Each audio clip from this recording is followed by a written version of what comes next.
So in today's video, we're in Mauritius and we've been brought here by American Golf. And I want to talk about a discussion. Should you guys be gaming a hybrid or a long iron? I'm going to give you the reasons why you should use a hybrid. And if you're somebody then, if doesn't like those reasons, you might want to then choose a 3-iron or even a long iron. And some people are actually substituting hybrids for their 4 and 5 iron as well.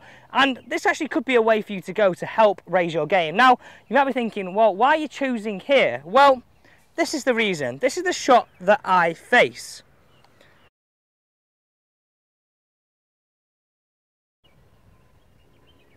Water and the green.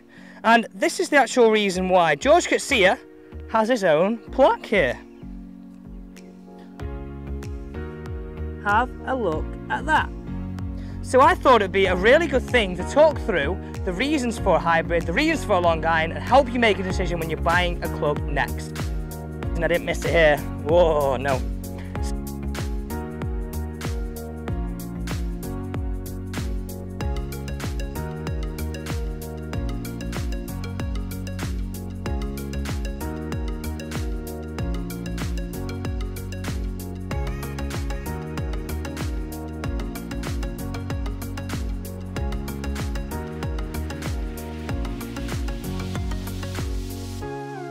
So have a look at this shot.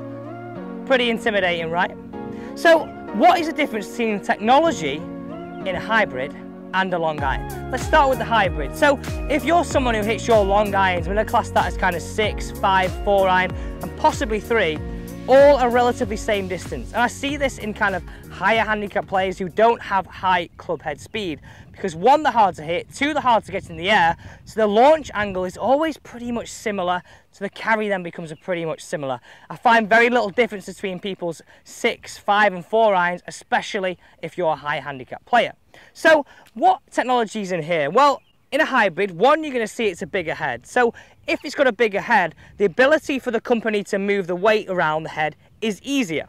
So they can then put the weight lower and further back. So if we can put the weight lower and further back in a golf club, this helps us get it in the air. 1, the face might be a little bit hotter because it's got wood technology as opposed to iron technology.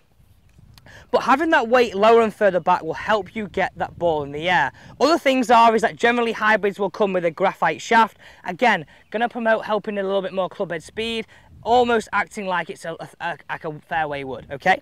So straight away, if you're someone who struggles to create club head speed, struggles to actually with off-centre hits and sacrificing distance because of that, this is going to be a very good option. So if we kind of categorise as a hybrid as something that's going to help you if you struggle with off-centre hits, struggle with club head speed, and don't see a real big difference between your long irons, straight away, this is going to be your club. Let's hit this one away. So again, this is a horribly intimidating shot. Water down the left, bunkers down the right, thick hay down the right as well. I'm really not building this up to be anything special, am I? Not. No pressure.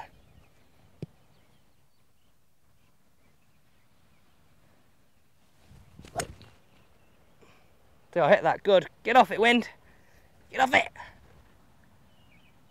Okay, just front right. Pretty good shot. And actually, even though I say it was pretty good, I've actually got a bit of a toe mark.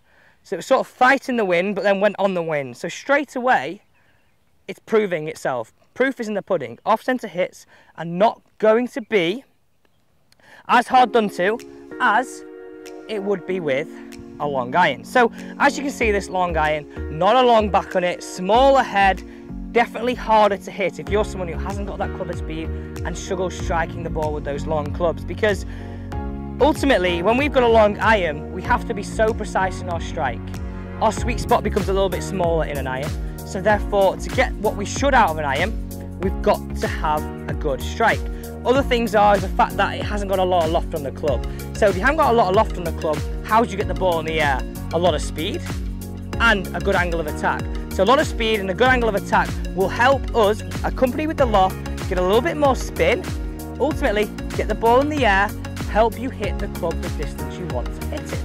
And for you better players, you'll start to see a distance and difference in your distance between your long irons, say for example 6, 5 and 4 iron. And for me, I mean, I'm not saying I class myself as a good player, but I'm an established player and I've got a hybrid in my bag anyway.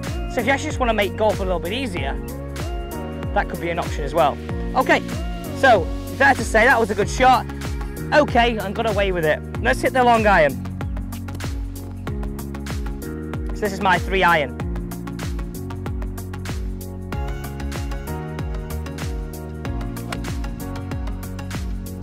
Go on. A little bit heavy. Ended up in pretty much the same space. So what I want to say here is that you want to make a decision when buying a hybrid or a long iron. I'll ask yourself a question. Be brutally honest with yourself. Do you find that your long irons go similar distances? If they do, something like this is definitely going to help you lower your scores, get the ball on the green, and if you're in some thick rough and your golf course has got a lot of rough in it, which a lot of the ones in the UK have as their only defence, this could be your option. If you're lucky enough to be able to afford both, then why not? You might want to have something like this when you're playing in the wind, because a lot of people feel it's easier to manipulate the ball flight up and down, whereas a lot of people feel like this is almost a one ball flight, quite high, sometimes a little bit spinny, but that's why it's so forgiving. That's why we can get away with a lot, okay? Further back and lower centre of gravity makes this a lot more forgiving than a long iron. So for this video, that's a wrap. I've given you the information about this one being a little bit more forgiving and why it is more forgiving. So I'm going to leave the decision up to you. I've told you what I game. I game a 3 iron, so a long iron, but I also game a 19-degree hybrid. You guys might want to use hybrids throughout the bag, and that is completely fine, because if we actually had clubs that actually helped us rather than using long iron because it's a macho thing if you're a guy, well, let's not do that. Let's set ourselves up to succeed. Let's get your bag exactly how you should have it.